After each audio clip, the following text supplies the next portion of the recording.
che è un butteo e che dice a sua mamma: fammi una pagnocca che vuoi andare via. Va e cammina, arriva sera e domanda da dormire. Che ma solo punaro e che dice: beh, basta che sia a posto. E dorme.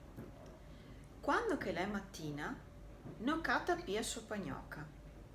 Bisogna che mi dasi il vostro gaio e dice: lei sta il gaio a mangiarmi la pagnocca. Vabbè, dice, e che dà il gaio. Va e cammina, arriva sera e domanda da dormire. Che mo so è possibile? E che dice: vabbè, basta che sia a posto. E dorme. Quando che la mattina non cata altro il gaio. E gli dice a parona: bisogna che mi dasi il vostro mascio che m'ha mangiato il gaio. Vabbè, dice, e la che dà il mascio. Va e cammina, arriva sera e domanda da dormire. Che mo so è staia e che dice che ide a casa. Vabbè, basta che sia a posto. E dorme coi cavalli. Quando è mattina non cata più il mascio. Bisogna che mi dasi il cavallo che m'ha mangiato il mascio. Vabbè, dice, e che dà il cavallo.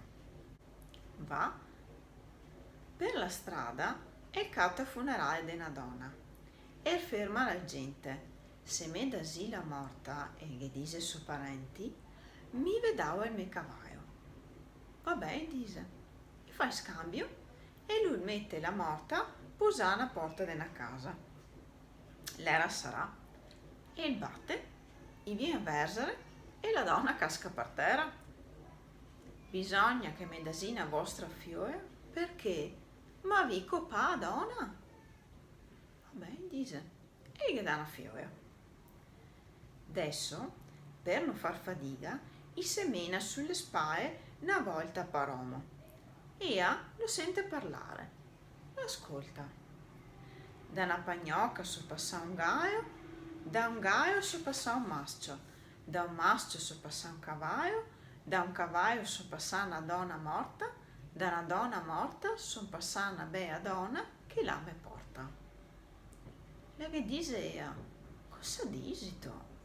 E lui che dice, da una pagnocca so passà un gaio so passà un mascio, da un mascio so passà un cavallo so passà una donna morta, da una donna morta so passà una bella donna che la me porta. Ah sì, la dice ea, con a spaialoga buttà nel fosso, due matti i canta coerane.